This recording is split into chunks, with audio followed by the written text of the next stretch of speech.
Hey y'all, welcome back to the channel. Today we're reacting to another storytime video. This lady is getting ready to tell us a story about how she found out that her husband at the time was cheating on her. Let's get into it. I accidentally caught my husband cheating on me. It was an accident. I was not looking for it. I did not want to see it. Nothing. So it was Super Bowl Sunday, and we were having a Super Bowl party at our house. And we were using his phone to play music. Now, he never hid his phone from me. He never I was never suspicious. I didn't look through it. I did not think this was happening. And he gave me his phone to change the music. He would never be scared either. Like, you know how sometimes you get a guy's phone and if they're a cheater, they start freaking out or hover over your shoulder or you know they're cheating. Like by just asking for it. Well, he never did that, ever. So I get the phone and I go to change the music. And this message comes up from this girl on Facebook Messenger. And I was like, that's weird. Why is some girl messaging him? So I'm a little nosy and I'll wander off into the abyss if you let me. And so I did. I went and clicked on the message and I go to Facebook and the message is gone. And I'm like, that's weird. And then I continue. I'm like, whatever. I don't know what it was. Whatever. I continue to go through the music playlist, and again, a message pops up. And it says there's a photo. So I go to click on it again, and again, it's gone. And I'm like, he's over playing with his family, his friends, whatever. And I'm like, that's weird. Still not really thinking anything, but I'm like, maybe if I refresh, maybe if I log in and log out and log back in, maybe it'll show. So I didn't think he would mind either because he would never care about me looking at anything. I wasn't restricted at all. And so I log out and go to log back in and there's two profiles. Two. So I log into the other one. And there the messages were from the girls. This is how bad he covered himself. So when they would message him, he would message them back and then he would delete it as they would send the messages. So I only saw the messages that he hadn't seen yet. I didn't say a word. I did not say a word. I waited. And I logged out. I didn't say anything. I waited for him to get his phone. Then went back and got the phone again to see, and he deleted messages again. But he sent her a message because another message came through.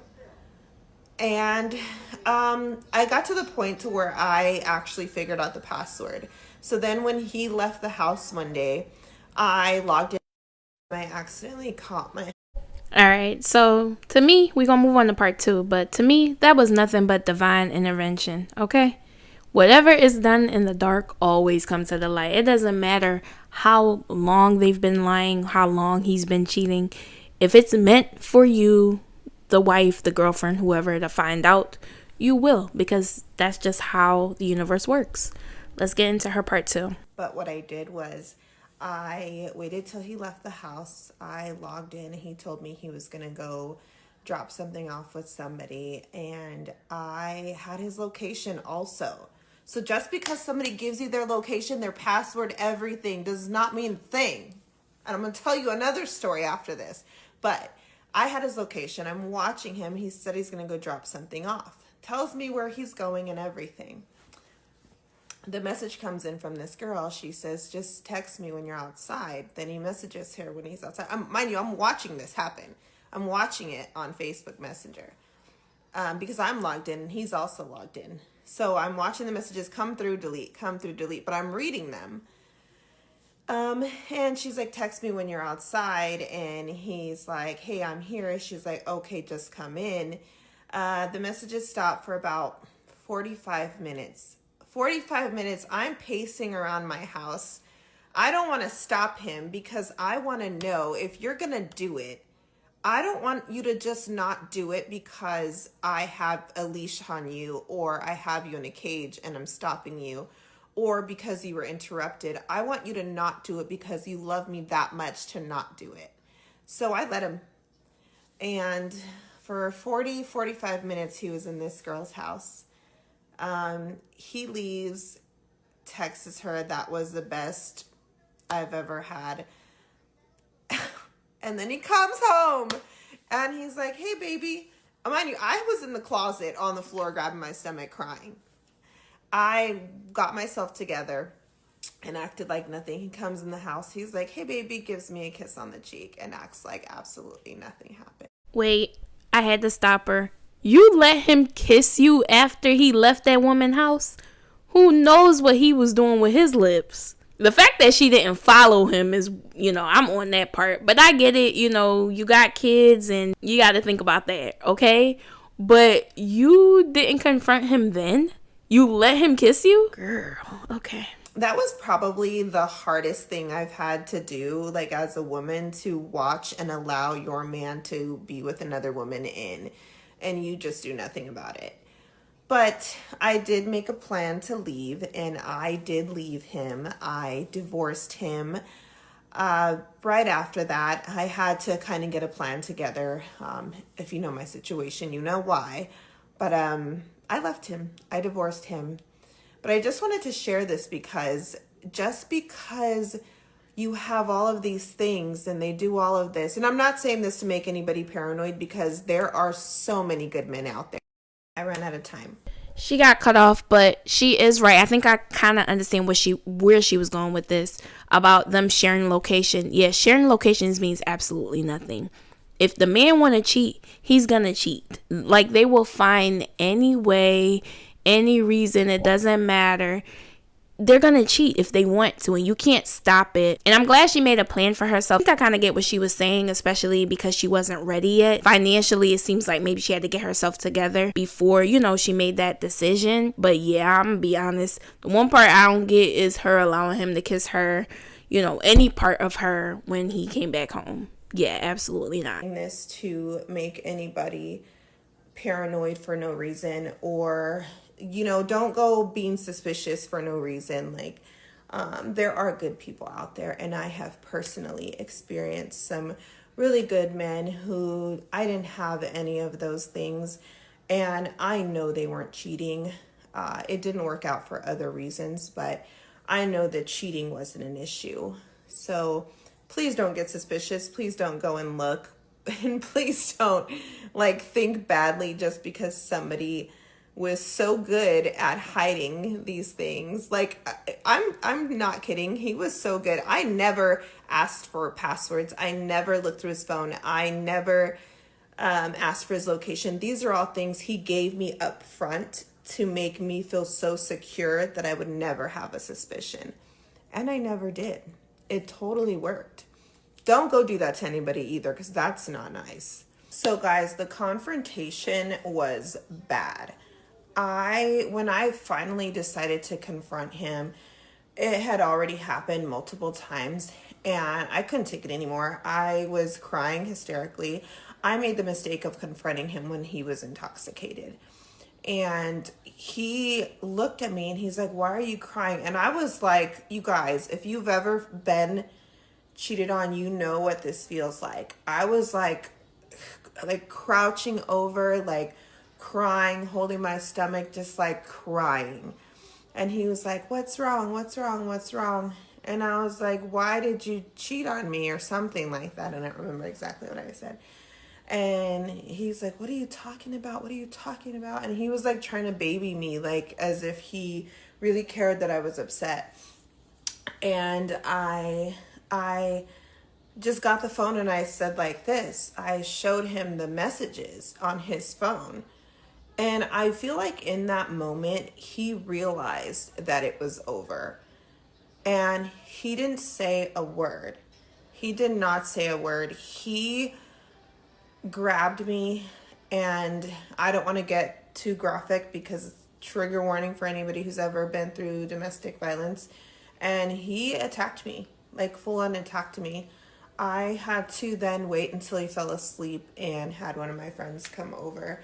And she snuck me out of the house and stuck me into her house. And I was scared. I didn't know what to do. I ended up going to the hospital. I had a concussion. I was There was blood clots in my eyes. I was messed up.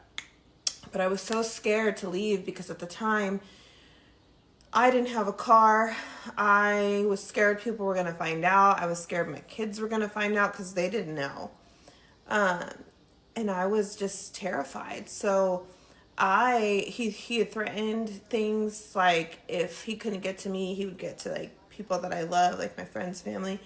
And I believed it. And so I stayed actually for a little bit. And he continued to cheat on me, and I continued to obey. And then it took for me to get an STD to realize that this man was gonna be like the end of me if I didn't leave.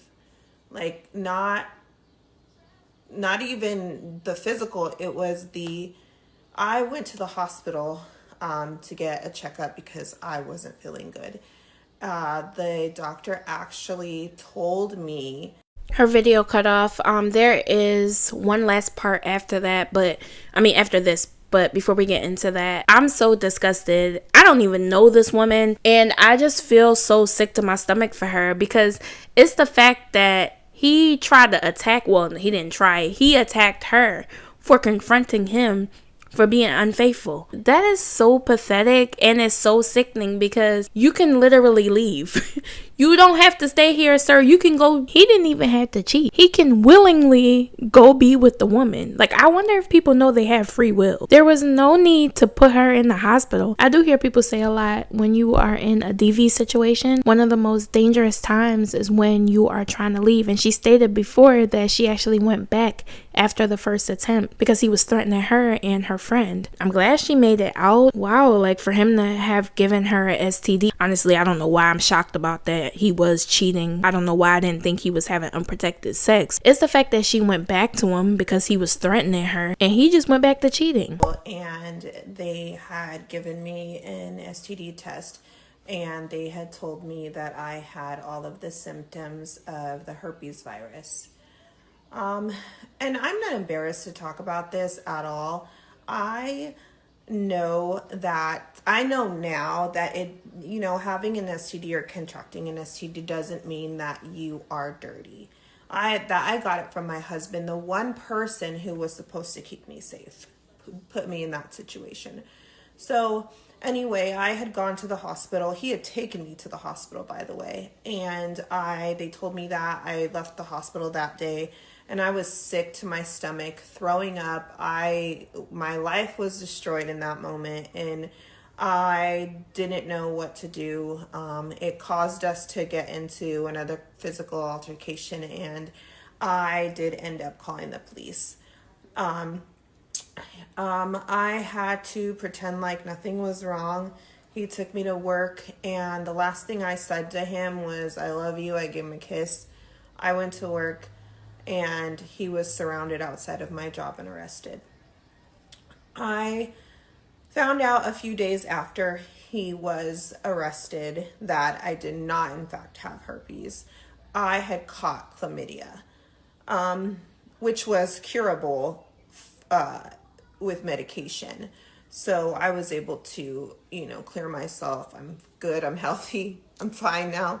But he was sentenced to 10 years in prison. He's still in there right now. I don't really have anger anymore towards that situation. I know it happened. I don't think I deserved it. I do think that I wasn't the best person to somebody like that. I think he needed help. Hopefully he's gotten the help that he needs, but yeah, that was the whole story. Unfortunately, because of who he was, it was on the news in my state. And that was another whole overwhelming, embarrassing story. But I've gotten through it, and I'm happy, and I'm healthy now, and everything's probably not going the best, but, I'm in a better situation than I was in then. So Okay, I'm happy with the ending. I am so glad he was locked up. She stated that he's in jail now. I'm sorry, in prison now. 10 years is really not a long time. I'm wondering if she's a little fearful of, what might happen to her when he come out. I mean, he was sent to prison because of her. I would be fearful of that. And then as I'm watching her tell her story, she's fidgeting a lot. She's moving around a lot. I know she stated that she's okay now, although she's experienced like tough moments, but she's okay now. I don't know. It doesn't look like it. Obviously, that whole experience had to be traumatizing, and some of that trauma still looks like it's living in her body. That's just my opinion, y'all. Me just watching her as she's telling her story. I was not expecting that ending. I thought, he was going to cheat. She's going to confront him and then just leave peacefully. Not him attacking her, making her come back because he's threatening the people that's helping her. And then him attacking her again, giving her chlamydia. This story time definitely ended in a way I was not expecting. And then her only catching chlamydia, thank goodness, because, she was able to clear that up, because it could have been something else. Why cheat when you could just be single? I feel like this whole situation with her and the ex-husband, nothing but control. He wanted to be in control of her. To go back to her talking about, wanting to make sure she was set up right. It was probably a lot of financial abuse going on. She did mention she didn't even have her own car to even get around. Sometimes we hear about these DV situations on the news, but it's a different situation when you have the actual person that lived to tell their story and they're giving their personal take on the situation. I'm going to end the video here, y'all. Thank you guys so much for watching, and I'll see you in the next video.